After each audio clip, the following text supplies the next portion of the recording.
இப்போ இந்த கேஸோடைய என்னன்னா ரவி வந்து டிவோர்ஸ் கேட்குறாரு, ஆர்த்தி வந்து டிவோர்ஸ் கொடுக்க மாட்டேங்கிறாங்க. இப்போ கோர்ட்டுக்கு போயிடுச்சு. இப்போ 40 லட்ச ரூபா கேட்டாங்கன்னா கொடுக்க முடியாதுல்ல, அப்போ divorce கிடைக்காதுல்ல.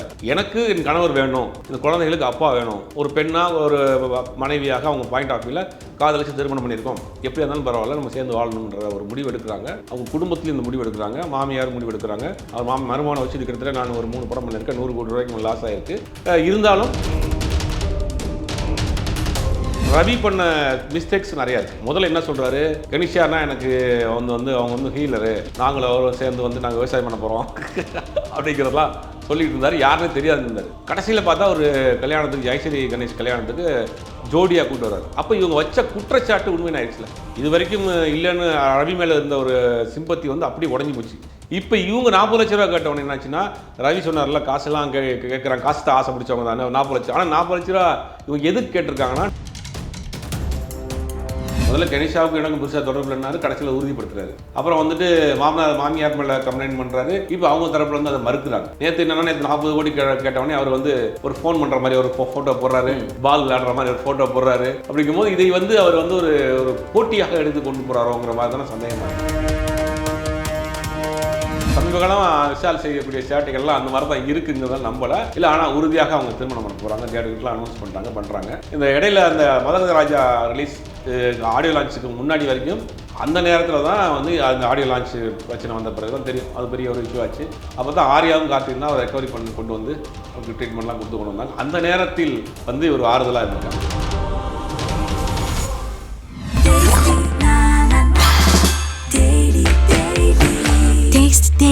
Taste the Daily. Nama Family Group Premium Villa Plots at affordable price in GST OMR ECR with 100% bank loan and 100% return on investment within 6 to 7 years. Tamil cinema இண்டஸ்ட்ரியில் இப்போ மிகப்பெரிய பேசுபொருளாக இருக்கிறது ஜெயம் ரவி. அதாவது இப்போ ரவி மோகன், ஆர்த்தி அவங்களுடைய விவாகரத்து விவகாரம். நேற்று அவங்க ஒரு அறிக்கை விட்டுருக்காங்க. அதில் கிட்டத்தட்ட எனக்கு மாதம் 40 லட்ச ரூபா வரைக்கும் எனக்கு ஜீவனாம்சம் வேண்டும் அப்படின்ற ஒரு விஷயத்தை சொல்லியிருக்காங்க. ஒரு பக்கம் அவங்களுக்கு ஆதரவாகவும், இன்னொரு பக்கம் இவ்வளோ காசு எதுக்கு மாதத்துக்கு, அப்போ ரவி சொல்கிறது எல்லாமே உண்மைதான் போல இருக்குது அப்படின்ற மாதிரி பேசிகிட்டு இருக்காங்க. இது இப்போ டிவி சீரியல் பார்க்குற எல்லாருமே வந்து இதை பற்றி தான் பேசிகிட்டு இருக்காங்க. அதை காட்டில் பெரிய டிஸ்கஷனாக போயிட்டுருக்கு. இவங்களும் மாறி மாறி கண்டென்ட் கொடுத்துட்டே இருக்கிறாங்க. அதாவது ஒரு மெச்சூர்டான ஆட்கள் சமுதாயத்தில் ஒரு பெரிய இடத்துல இருக்காங்க, 2 பேருமே படித்த ஆட்கள். இப்படி பொது வழியில் வந்து மாறி மாறி அறிக்கை கொடுத்து சண்டை போட்டுக்கிறது வந்து உண்மையிலே அவங்களுக்கு இது என்ன பண்ணுறாங்கன்னு தெரியல. இப்போ அது மாதிரி தான் இப்போ நேற்று நீதிமன்றத்தில் 2வது நாள் விசாரணை, 2வது சீட்டிங் விசாரணை வருது. அதுக்கு வந்து எனக்கு ஜீவனாம்சமாக 40 லட்ச ரூபா மாதம் கொடுக்கணும் அப்படின்னு இவங்க தரப்பில் வந்து ஒரு மனுவை போடுறாங்க. அதுதான் பயங்கரமான ஆகிப்போச்சு, விசாரணை இதாக ஆகிப்போச்சு, ஃப்ளாஷ் ஆகிப்போச்சு. இதில் என்னென்னா அவங்களுக்கு இந்த 40 லட்ச ரூபாங்கிறது கொடுக்க முடியாதுங்கிறது தெரியும். இந்த மானன ஸ்ட்ரீட் வழக்கு போட்டுருப்பாங்க, பார்த்துருப்பீங்க, டெஃபர்மேஷன் சொல்லி 100 கோடி என்னை வந்து திருட்டாரு, எனக்கு 100 கோடி போடுவாங்க, 200 கோடி போடுவாங்க, கொடுக்க முடியாதுன்னு தெரியும். அப்போ இது எதுக்கு போட்டு 40 லட்ச ரூபா அப்படி எதுக்கு போட்டிருக்காங்கன்னா, 40 லட்ச ரூபா கொடுக்க முடியாது, அப்புறம் அவங்க டைவர்ஸும் கொடுக்க மாட்டேன். இப்போ இந்த கேஸோடைய என்னன்னா, ரவி வந்து டிவோர்ஸ் கேட்குறாரு, ஆர்த்தி வந்து டிவோர்ஸ் கொடுக்க மாட்டேங்கிறாங்க. இப்போ கோர்ட்டுக்கு போயிடுச்சு. இப்போ 40 லட்ச ரூபா கேட்டாங்கன்னா கொடுக்க முடியாதுல்ல, அப்போ டிவோர்ஸ் கிடைக்காதுல்ல. எனக்கு என் கணவர் வேணும், இந்த குழந்தைகளுக்கு அப்பா வேணும், ஒரு பெண்ணாக ஒரு மனைவியாக அவங்க பாயிண்ட் ஆஃப் வியூவில் காதலிச்சு திருமணம் பண்ணியிருக்கோம், எப்படி இருந்தாலும் பரவாயில்ல நம்ம சேர்ந்து வாழணுன்ற ஒரு முடிவு எடுக்கிறாங்க. அவங்க குடும்பத்துலேயும் இந்த முடிவு எடுக்கிறாங்க, மாமியார் முடிவு எடுக்கிறாங்க. அவர் மருமானம் வச்சு இருக்கிறதுல நான் ஒரு 3 படம் பண்ணியிருக்கேன், 100 கோடி ரூபாய்க்கு லாஸ் ஆகிருக்கு. இருந்தாலும் எங்களுக்கு அதெல்லாம் கூட பிரச்சனை இல்லை, நான் கடனை கூட இப்படியே அடைச்சிடுறோம், என் மகளுடைய வாழ்க்கை நல்லா இருக்கணும்னு அவங்க நினைக்கிறாங்க. இவர் ரவி என்னென்னா வேணாங்கிற மாதிரியான ஒரு விஷயத்துக்கு போகிறார். இதில் ரெண்டு தரப்பு என்னென்னா, ரவி பண்ண மிஸ்டேக்ஸ் நிறையா இருக்குது. முதல்ல என்ன சொல்கிறாரு, கனிஷானா எனக்கு அவங்க வந்து ஹீலரு, நாங்களும் அவரும் சேர்ந்து வந்து நாங்கள் விவசாயம் பண்ண போகிறோம் அப்படிங்கிறதெல்லாம் சொல்லிட்டு இருந்தார். யாருமே தெரியாது இருந்தார். கடைசியில் பார்த்தா ஒரு கல்யாணத்துக்கு, ஜெயஸ்ரீ கணேஷ் கல்யாணத்துக்கு ஜோடியாக கூப்பிட்டு வர்றாரு. அப்போ இவங்க வச்ச குற்றச்சாட்டு உண்மையான ஆயிடுச்சுல. இது வரைக்கும் இல்லைன்னு ரவி மேலே இருந்த ஒரு சிம்பத்தி வந்து அப்படியே உடஞ்சி போச்சு பிம்பம். இப்போ இவங்க 40 லட்ச ரூபா கேட்டவொன்னே என்னாச்சுன்னா, ரவி சொன்னார்ல காசெல்லாம் கேட்குறாங்க, காசத்தை ஆசை பிடிச்சவங்க தானே 40 லட்சம். ஆனால் 40 லட்ச ரூபா இவங்க எதுக்கு கேட்டிருக்காங்கன்னா, டிவோர்ஸ் கொடுக்கக்கூடாதுங்கிறதுக்காக 40 லட்சம் கேட்டிருக்காங்க. 40 லட்ச ரூபா இல்லைன்னு சொல்லிட்டு 2 பேரும் மியூச்சுவலாக டிவோர்ஸ் வாங்கி போயிட்டு நாளைக்கு காலைல இதே மாதிரி நீ நாளைக்கு போஸ்ட் போடுவேன், நாளைக்கு இன்னொரு கல்யாணத்துக்கு கூப்பிட்டு வருவோம், அதெல்லாம் பார்த்துட்டு இருக்க முடியுமா? காதலிச்சு கல்யாணம் பண்ணி இத்தனை வருஷம் வாழ்ந்துட்டு 2 குழந்தைய பெற்றுட்டு நான் லண்டனில் படித்தேன், என்னுடைய எல்லா கேரியரையும் விட்டுட்டு உனக்காக உட்காந்துருந்தேன், நீ வந்து உனக்கு வேணான்னு ஒன்றுக்கு பொண்ணோட போயிடுவியா அப்படிங்கிற இதில் அவங்க பாயிண்ட் ஆஃப் வியூவில் பண்ணுறாங்க. அதுதான் 40 லட்ச ரூபா கேட்டதோட அர்த்தம். 40 லட்ச ரூபா கொடுக்க மாட்டாருன்னு இவங்களுக்கும் தெரியும், 40 லட்ச ரூபா கேட்டால் சர்ச்சையாகும்னு அதுவும் தெரியும். அப்போ இந்த 40 லட்ச ரூபாங்கிறது ஒரு பேசு பொருள் ஆகும், கோர்ட்டில் நிற்காது, வழக்கு தொடர்ந்துக்கிட்டே போயிட்டே இருக்கு. அப்போ இந்த டிவோர்ஸ் கேஸ் இவ்வளோ சீக்கிரம் முடியாது. அப்போ பார்த்தீங்கன்னா அவர் லீகலாக அவர் கல்யாணம் பண்ண முடியாது. ஓகே, அதனால தான் இவங்க ஒரு செக்கை வச்சிருக்கிறாங்க. ஸோ இது வந்து ஆர்த்தி ரவி வந்து ரவி அவர்களுக்கு வச்ச செக். ஆமாம் ஆமாம் ஆமாம். இது வந்து 40 லட்ச ரூபா யாருமே கொடுக்க மாட்டாங்க. எப்படி 40 லட்ச ரூபா வருஷத்துக்கு 4,80 லட்ச ரூபா ஆச்சு. அதை எப்படி கொடுக்க முடியும்? அப்போ ரவியை வந்து என்னிடமிருந்து நீ பிரிந்து போய் விட்டு இன்னொரு திருமணம் பண்ணிடக்கூடாது, அதுக்கு நான் டிவோர்ஸ் கொடுக்க மாட்டேன், அதுக்கு இது ஒரு காரணம். அப்போ ரவி இங்கேருந்து விலகி போகாமல் இருக்கிறதுக்கு அவங்க வச்ச ஒரு செக் தான். ஒரு சைடு பார்க்கும்போது அவங்க பாசமாக வச்சுருக்காங்க அப்படின்றது சொல்லலாம். இன்னொரு சைடு பார்க்கும்போது இது ஒரு மாதிரி பிளாக்மெயிலாக தெரியலையா சார்? இல்லை, கிடைக்காதுல்ல. உங்களுக்கு 40 லட்ச ரூபா கொடுக்க மாட்டாங்கன்னு தான் சொல்கிறாங்க. இப்போ அவங்க என்ன சொல்கிறாங்க, 2 குழந்தைகளுக்கு ஒரு அப்பா வேணும், அந்த அப்பாவா நீங்கள் அந்த கடமையை நீங்கள் உதறி விட்டு போக முடியாது. ரவி அவர்கள் என்ன சொல்கிறாரு, நான் வந்து ஆர்த்தியை மட்டும் தான் டைவர்ஸ் பண்ணுறேன், இப்போ பசங்களை நானே பார்த்துக்கிறேன்னு. அவங்க கையில் ஃபோன் இருந்திருக்கு, இது வரைக்கும் 2 தடவை தான் பேசிட்டு இருக்கிறாரு. ஓகே, அவங்க அறிக்கையில் கொடுத்துருக்காங்க. ஃபோன் இருக்குது, பேசியிருக்கலாம். அவங்க ஆல்ரெடி அவங்க தாத்தா பாட்டியோட இடத்துக்கு வர சொல்லி குழந்தைங்களை பார்த்துருக்கலாம். 2 முறை 3 முறை தான் பேசிட்டு இருக்கிறார். அந்த குழந்தைகளை அப்பாவை பார்க்குறதுக்கு ஏக்கமாக இருக்கிறாருன்னு. ஆனால் இன்னொரு தரப்பு சினிமா தரப்புலேருந்து வரக்கூடிய செய்தி என்னென்னா, ரவி ஏதோ ஒரு சிக்கலில் இருக்கிறாரு, ஏதோ ஒரு அழுத்த பிடிமானத்தில் புடியில் மாட்டின மாதிரி இருக்கிறாரு, அவரால் சுயமாக சிந்திக்க முடியாத நிலைமையில் இருக்கிறாருங்கிற மாதிரி அவங்க சில தகவல்லாம் அவருடைய நண்பர்கள் கூட இருக்க ஆட்கள்லாம் சொல்கிறாங்க. அது கொஞ்சம் வருத்தமான விஷயமாக தான் இருக்குது. அவர் தன்னை மறந்து இருக்கிறாரோங்கிற மாதிரியான ஒரு சந்தேகமும் இருக்குது. ஓகே சார், அவர் வந்து முன்னாடி சொன்ன ஸ்டேட்மெண்ட்டாக இருக்கட்டும், இந்த டைவர்ஸ்க்கு முன்னாடி வந்த வதந்தியாக இருக்கட்டும், அவர் வந்து மாமியாரோட கண்ட்ரோலில் தான் இருக்கார். அவர் வந்து இப்போ அவங்க சொன்ன மாதிரியே அந்த 3 படம் எடுத்துட்டா ரவி அவர்களோட அந்த கெரியர்லேயே 3 படம் மிகப்பெரிய டிசாஸ்டர். பூமியாக இருக்கட்டும், சைரனாக இருக்கட்டும், அடங்கமருவாக இருக்கட்டும், இதற்கு கதை கேட்டு ப்ரொடியூஸ் பண்ண அப்படின்னு அவங்களே ஸ்டேட்மெண்ட்டாக சொல்கிறாங்க. அப்போ டிசிஷன் மேக்கர் அவர் ரவி இல்லை, அவங்க மாமியார் இருக்கும்போது இது ஒரு ஸ்ட்ரெஸ்ஸாக தானே சார் இருந்திருக்கும் அவருக்கு? இல்லை, 3 படம் தொடர்ந்து பண்ணியிருக்காங்க. ரவிக்கு இன்றைக்கும் படம் பண்ணிட்டு இருக்காரு. ஆனால் பணம் யாருக்கு இழப்பு? அவங்களுக்கு தான். அப்போ யார் வந்து அவங்க தரப்பில் என்ன சொல்கிறாங்க, இந்த சொந்த படம் பண்ணலாம், அது வரைக்கும் அவங்க வந்து ஒரு சீரியல் பண்ணுறாங்க, பெரிய சீரியல், மெகா சீரியல்லாம் பண்ணிட்டு இருக்காங்க. சீரியலில் ஒரு சக்ஸஸ்ஃபுல்லான கம்பெனி. அவங்க ஏற்கனவே வீராப்புன்னு ஒரு படம் பண்ணியிருக்காங்க, அந்த சுந்தர் சி நடிச்ச படம். அதுக்கு ஒரு ப்ரொடக்ஷனே பண்ணல.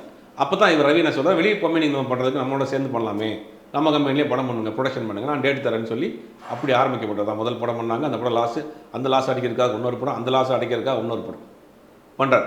இப்போ கதையை அவங்க தான் டிசைட் பண்ணாங்கன்னா இவர் வேணான்னு சொல்லாமே, எனக்கு இந்த கதை பிடிக்கல வேணான்னு சொல்லாமே. கதை டிசைட் பண்ணுறது 2 பேரும் முடிவு பண்ணி சொல்லலாம், கதையை வேணான்னு சொல்லலாம், டேரக்டரை மாற்றலாம், 2 பேருக்கு அந்த உரிமை இருந்திருக்குமே. இப்போ அவங்க என்ன சொல்கிறாங்க, எனக்கு 100 கோடி ரூபா லாஸ் ஆனது கூட பிரச்சனை இல்லை, எம்எல்ஏ பிரமாண்டமான குற்றச்சாட்டை போட்டிருக்காங்க, குற்றச்சாட்டை போட்டு போயிருக்காருங்கிறாங்க. இப்போ எது உண்மை எது பொய்ங்கிறத வந்து இப்போ ரவி தரப்பில் சொன்ன விஷயங்கள் எல்லாமே முரண்பாடாவில் இருக்குது. முதல்ல கணேஷாவுக்கு எனக்கு புதுசாக தொடர்பு இல்லைனாரு, கடைசியில் உறுதிப்படுத்துறாரு. அப்புறம் வந்துட்டு மாமியார் மேலே கம்ப்ளைண்ட் பண்ணுறாரு. இப்போ அவங்க தரப்பில் வந்து அதை மறுக்கிறாங்க. நேற்று என்னென்னா, நேற்று 40 கோடி கேட்டவொடனே அவர் வந்து ஒரு ஃபோன் பண்ணுற மாதிரி ஒரு ஃபோட்டோ போடுறாரு, பால் விளையாடுற மாதிரி ஒரு ஃபோட்டோ போடுறாரு. அப்படிங்கும்போது இதை வந்து அவர் வந்து ஒரு போட்டியாக எடுத்து கொண்டு போகிறாரோங்கிற மாதிரி தானே சந்தேகமாக இருப்பேன். இப்போ அவர் முன்னாடி சொல்லியிருந்த அறிக்கையிலே சார், என்னை வந்து அவங்க பணமாக தான் பார்த்தாங்க, கிட்டத்தட்ட தங்க முட்டையிடும் வாத்து மாதிரி தான் பார்த்தாங்க அப்படின்னு சொல்லி ஒரு ஸ்டேட்மெண்ட்டை ரிலீஸ் பண்ணுறாரு. இவங்க இதை யோசிக்கலையா, 40 லட்சம் நாங்கள் கேட்கும்போது நம்ம அவர் சொன்னதை கரெக்டாக ஆக்கிடுவாங்களே அப்படின்றது இவங்க கண்டிப்பாக தெரியும். அது தெரியாமல் தான் பண்ணியிருக்காங்க. 40 லட்ச ரூபா இவங்க கேட்டாங்கன்னா இப்போ அவங்க பணத்தாசை பிடித்தவங்க அப்படிங்கிற ஒரு குற்றச்சாட்டு அவங்களுக்கு வரும், ஒரு விவாதம் ஆகும்னு தெரியும். எந்த அட்வொகேட் ஐடியா கொடுத்தாருன்னு தெரியல. அவங்க எங்களால் கொடுக்க முடியாதுங்கிறது உறுதியாக இருந்தது. குழந்தைகளுக்காக சென்டிமெண்ட்டாக அவங்க வாதமாக எடுத்து வச்சுக்கலாம். குழந்தைகளுக்கு ஒரு அப்பா வேணும், அந்த குழந்தைங்க எடுத்து கொடுக்க மாட்டேங்கிறாங்க, அதனால வந்து நான் டைவர்ஸ் கொடுக்க மாட்டேங்கிறத ஸ்ட்ராங்காக அது 40 லட்ச ரூபாங்கிற அந்த ரவுண்ட் நம்பர் இருக்கு இல்லையா, அது பெரிய ஒரு பரபரப்பை ஏற்படுத்திடுச்சு. இதுவரை அது என்ன ரவி பார்த்தா, ரவி சொன்னதெல்லாம் சரிதான் பார்த்தீங்களா, அவங்க பணம் தான் அவங்களுக்கு பெரிய டார்கெட்டு, பணம் தான் குறிக்கோளுங்கிற மாதிரி இப்போ அந்த பக்கம் ஒரு விவாதம் போயிட்டுருக்கு. அது யாரோ தவறான ஒரு விஷயத்த சொல்லியிருக்காங்க. அது 40 லட்சங்கிறது எல்லார் கண்ணிலையும் மாதம் 40 லட்சமா அப்படிங்கிற மாதிரி ஓடிட்டே இருக்காது. ஓகே சார், இப்போ இன்னொரு விஷயம் ரவி அவர்கள் சைட்லேருந்து வச்சது, எங்கள் அப்பா அம்மாவை கூட பார்க்கவில்லைன்னு. இந்த விஷயத்தில் ஏன் மோகன் ராஜாவாக இருக்கட்டும், இல்லை அவர்களுடைய தகப்பனாராக இருக்கட்டும், அவங்க ஏன் இதில் தலையிட மாட்டாங்க? இல்லை, அப்பாவை கூட பார்க்கலன்னா இவர் ஏன் வீட்டை விட்டு நேரம் கிளம்பி அப்பா அம்மாட்ட போயிருக்கோம் தானே, ஏன் தனியாக போகிறாரு அவங்க கேட்குறாங்க. என்னோட இருந்த அவங்க சண்டே ஆகிப்போச்சு. சண்டே ஆகிடுச்சு, அவங்க அப்பா அம்மா இருக்கிறாங்க, அண்ணன் எல்லாரும் அங்கே போயிருக்கணுமே, ஏன் தனியாக போய் ஆஃபீஸில் இருக்கீங்க, கார் எடுத்துகிட்டு வெளியூர் போகிறீங்க, வேறு இடத்துல போய் இருக்கிறீங்க, வேறு ஒரு ஆள் தொடர்பு வந்த பிறகு தானே என்னை கட் பண்ணிங்கன்னு இவங்க கேட்குறாங்க. 3வது நபருடைய இதுதான் இவர் சொல்கிறாரு. அந்த 3ஆம் நபர் வந்து மாமியா தான். இவங்க என்ன சொல்கிறாங்க, அந்த 3ஆவது நபர் கணிஷா தாங்கிற மாதிரி மாறி மாறி சண்டை போட்டுட்ருக்காங்க. இது வந்து சினிமா தம்பதிகள் நிறையா பேர் டிவோர்ஸ் வாங்கியிருக்கிறாங்க. ரொம்ப ஜெனூனாக ஸ்மூத்தாக அந்த டிவோர்ஸ் நடந்திருக்கு. டிவோர்ஸ் ஆனதுக்கு பிறகும் குழந்தைகளுக்காக இன்றைக்கி வந்து பல விஷயங்கள் ஒன்றா தான் முடிவு பண்ணுறாங்க. பிரபுதேவா ரமலதா இருக்கட்டும், நளினி ராமராஜனாக இருக்கட்டும், பார்த்திபன் சீதாவாக இருக்கட்டும், இப்போ லேட்டஸ்ட்டாக தனுஷ் ஐஸ்வர்யாவாக இருக்கட்டும், குழந்தைகளை மியூச்சுவலாக பார்த்துக்கிறாங்க அவங்களுக்குள்ள. ஏன்னா அவர்களுக்கு ஒரு வாழ்க்கை இருக்குது, ஆர்த்திக்கும் ஒரு வாழ்க்கை இருக்குது, ரவிக்கும் ஒரு வாழ்க்கை இருக்குது. இந்த இது வந்து என்னென்னா ரவியினுடைய கேரியரை பாதிக்கும், ஆர்த்திக்கு ஒரு நிம்மதி இல்லாமல் போயிடும் அப்படிங்கிறது. இவங்க தான் வந்து அதை 2 பேரும் ஸ்மூத்தாக பேசி, ஏன்னா கை மீறி போயிடுச்சு நீ வேணாங்கிற முடிவுக்கு வந்துட்டாங்கன்னா அது ஸ்மூத்தாக முடிச்சுக்கிறது தான் நல்லது. Okay sir. ஒரு சர்ச்சையான விஷயம்னா இன்னொன்று, மேடையிலேயே திருமணத்தை அனௌன்ஸ் பண்ண சந்தோஷமான விஷயம் விஷால் அவர்களுக்கும் தன்ஷிகா அவர்களுக்கும். இதில் விஷால் அவர்களை பொறுத்தவரையும் அவர் அடிக்கடி இந்த மேடையில் பேசும்போது சில விஷயங்கள் சொல்லுவார். ஒரு தடவை நிச்சயத்தில் வரையும் போய் நிச்சயத்துக்கு அப்புறம் அவருடைய திருமணம் நின்றுச்சு. இவங்க 2 பேர்த்துக்கு உண்டான காதல் எப்படி சார்? காதல் எப்படின்னா பல பேர் முதல்ல நம்பலை. அவங்க படத்துக்கு போகிறாங்க, ஆடியோ லான்ச் ப்ரொமோஷன் போல அப்படின்ற மாதிரி இருந்து. ஏன்னா சமீப காலம் விஷால் செய்யக்கூடிய சேட்டைகள்லாம் அந்த மாதிரி தான் இருக்குங்கிறத நம்பலை. இல்லை ஆனால் உறுதியாக அவங்க திருமணம் பண்ண போகிறாங்க, டேட்டுக்கிட்டலாம் அனௌன்ஸ் பண்ணுறாங்க. இந்த இடையில அந்த மதகத ராஜா ரிலீஸ் ஆடியோ லான்ச்சுக்கு முன்னாடி வரைக்கும் ஒரு பெரிய டிப்ரெஷனில் இருந்தார். நண்பர்களுடைய துரோகம், கடன், அடுத்தடுத்த படங்கள் ஆரம்பிக்க முடியாமல் மிகப்பெரிய ஒரு டிப்ரெஷனில் இருந்தார். அந்த நேரத்தில் தான் வந்து அந்த ஆடியோ லான்ச்சு பிரச்சனை வந்த பிறகு தான் தெரியும் அது பெரிய ஒரு இஷ்யூ ஆச்சு. அப்போ தான் ஆர்யாவும் கார்த்திக் தான் அவர் ரெக்கவரி பண்ணி கொண்டு வந்து அவருக்கு ட்ரீட்மெண்ட்லாம் கொடுத்து கொண்டு வந்தாங்க. அந்த நேரத்தில் வந்து ஒரு ஆறுதலாக இருந்திருக்காங்க தன்ஷிகா. ஒரு ஜஸ்ட் ஏற்கனவே ஒரு கேஷுவல் ஃப்ரெண்டு. அப்போ இதை போய் விசாரிக்க போகிறப்ப அவங்க அப்படியே அந்த நட்பு வந்து அப்படியே சோல்மெட்டாக மாறி, புதுசாக ஒரு வார்த்தை சோல்மெட்டாக மாறி இப்போ வந்து அது காதலாக மாறி இப்போ வந்து திருமணம் வரைக்கும் வந்திருக்கு. இப்போ அவங்க 2 பேருக்குள்ள ஒரு மியூச்சுவலாக ஒரு அண்டர்ஸ்டாண்டிங் வந்து திருமணம் பண்ண போகிறாங்க. நல்ல முடிவு. இது கடைசியாக ஒரு தெளிவான முடிவு எடுத்திருக்காருன்னு நினைக்கிறேன். ஏன்னா அவர் குடும்ப எல்லாரும் கல்யாணமாகி குழந்தை குட்டியெல்லாம் போயிட்டாங்க. அதுவே ஒரு மனிதனுக்கு ஒரு பெரிய ஒரு விரக்தியை கொடுத்துரும். ஏன்னா நம்ம கூட இருந்த எல்லாம் திருமணம் பண்ணி போயிட்டாங்க, பட வாய்ப்புகள் சிக்கலில் இருக்குது, கடன் கொஞ்சம் பிரச்சனையாக இருக்குது, ஷேர் பண்ணிக்கிறது கூட ஒரு ஆள் வேணும் இல்லையா? அப்போ அந்த மாதிரி நேரத்தில் கரெக்டான ஒரு முடிவு எடுத்திருக்காரு. நல்ல முடிவு தான். இவர்கள் தொடர்ந்து சந்தோஷமாக இருந்தால் சந்தோஷம்தான். Okay sir. அதே மேடையில் நடந்த இன்னொரு இன்சிடெண்ட், அந்த ஆங்கர் அவங்க ரொம்ப ஓப்பனப்பாக சில விஷயங்கள் சொன்னாங்க. அதற்கு பத்திரிகையாளர்கள் அதற்கும் எதிர்ப்பு தெரிவிக்கிறாங்க. அவங்களுக்கு நடந்த ஒரு விஷயம் அது ஒரு அநீதியாக தான் பார்க்கப்படுது சமூகத்தில். ஸோ இதை நீங்கள் எப்படி பார்க்குறீங்க? ஐஸ்வர்யா ரகுபதி அந்த பொண்ணு வந்து ஒரு சேனல், சேட்டலைட் சேனலில் வந்து பார்ட் டைமாக வந்து நியூஸ் ரீடர் ஒர்க் பண்ணாங்க. தமிழ் உச்சரிப்பு நல்லாயிருக்கும். அப்புறம் சோசியல் மீடியா இன்சார்ஜாக இருந்தாங்க. அதுக்கு ஒரு ஐடி கம்பெனியில் ஒர்க் பண்ணிகிட்டு இருக்கப்ப அந்த முழு நேரமாக இதை வந்துட்டாங்க. சிறு வயதிலிருந்து இந்த பேச்சு போட்டி அந்த மாதிரியான விஷயங்களில் தமிழ் விஷயமான அது மாதிரி விஷயங்கள் ரொம்ப ஆர்வமான நபர். அப்புறம் ஒரு யூடியூப் சேனல் கூட தெரியும், பிரபலமான யூடியூப் சேனலில் ஆங்கராக இருந்தாங்க. அதுக்கு சில படங்களில் இப்போ நடிச்சிட்டு இருக்காங்க. நீங்கள் ஒன்றும் அந்த மாதிரியான கேரக்டர் நடிச்சிட்டு இருக்காங்க. ஒரு ஃபேமிலியுடைய சுச்சுவேஷனுக்காகவும் தன்னுடைய தேவைகளுக்காகவும் இது ஒரு பார்ட் டைமாக இந்த நிகழ்ச்சியை தொகுத்து வழங்கக்கூடிய தொகுப்பாளினியாக இருக்கிறாங்க. சுத்த தமிழ் பெண், அதனால் சுத்தமான தமிழ் பேசக்கூடிய சுத்தமான தமிழ் பெண் நிகழ்ச்சி அழகாக வந்து தொகுத்து வழங்குறாங்க. அந்த நிகழ்ச்சியில் மேடையில் தான் ஒரு பெரிய சர்ச்சையாச்சு. அதாவது என்னென்னா ரோபோ சங்கர் பேசுகிறார். ரோபோ சங்கர் என்ன பண்ணுறாரு அப்படின்னா, உடம்பை பார்த்துக்குங்க, உடம்பு போச்சுன்னா வாழ்க்கை முழுக்க ரொம்ப கஷ்டம், பத்தியம் இருக்கணும் அப்படின்னு நிறைய அவருடைய பர்சனல் எக்ஸ்பீரியன்ஸ் சொல்கிறார். அப்போ இவங்க என்ன பண்ணுறாங்கன்னா, இவங்க நிறைய டாக்டர் ஷோஸ் பண்ணியிருக்காங்க. இதே ஐஸ்வர்யா வந்து நிறையா டாக்டர் ஷோஸ் பண்ணியிருக்காங்க. அதனால் அதனுடைய நாலேஜில் வெயில் காலமாக இருக்குது, நிறையா தண்ணி கொடுங்க, உடம்பை பார்த்துக்குங்கன்னு ஒரு டிப்ஸ் கொடுக்குறாங்க. இதில் என்ன தப்பு இருக்குது? உடனே அங்கேருந்து ஒரு ரிப்போர்ட்டர் வந்து நீங்கள் ட்ரெஸ்ஸு வந்து அதனால வெயில் காலத்தில் ஸ்லீவ்லெஸ் போட்டு வந்திருக்கீங்க, அதனால தான் நீங்கள் இப்படி ட்ரெஸ் போட்டு கம்ஃபர்டபுளாக இருக்காங்கிற மாதிரியான ஒரு கமெண்ட்டை பாஸ் பண்ணுறாரு. அதுக்கு அவங்க திருப்பி அங்கேயே ரியாக்ஷன் பண்ண, நான் கேட்ட கேள்விக்கு இதுக்கு என்னங்க சம்மந்தம் அப்படின்னு கேட்குறாங்க. இதில் என்னென்னா, நீ என்ன ட்ரெஸ்ஸு போடணும், நீ என்ன சாப்பிடணும் அப்படின்னு டிசைட் பண்ணுறதுக்கு நீங்கள் யார்? இதுதான் பாசிசம். நீ என்ன சாப்பிடணும், நீ என்ன ட்ரெஸ் போடணும், நீ என்ன பேசணும் அப்படிங்கிறத முடிவு பண்ணுறதுக்கு 3வது ஆட்களுக்கு என்ன உரிமை இருக்குது? அந்த நிகழ்ச்சியை ஆர்கனைஸ் பண்ணால் அவங்க கேட்கல, அதில் அவங்க பெற்ற தாய் தப்பன் கேட்கல, உங்களுக்கு என்ன வந்திருக்குன்ற. இதை வந்து என்னென்னா இதுதான் வந்து பெண் அடிமைத்தனம். இதுதான் அந்த வேலையை பார்க்குறது. நான் ஒரு பெண் வந்து மேடையில் ஏறி இத்தனை பேர் கீழே உட்காந்துட்டு இவ்வளோ பேசலாமா?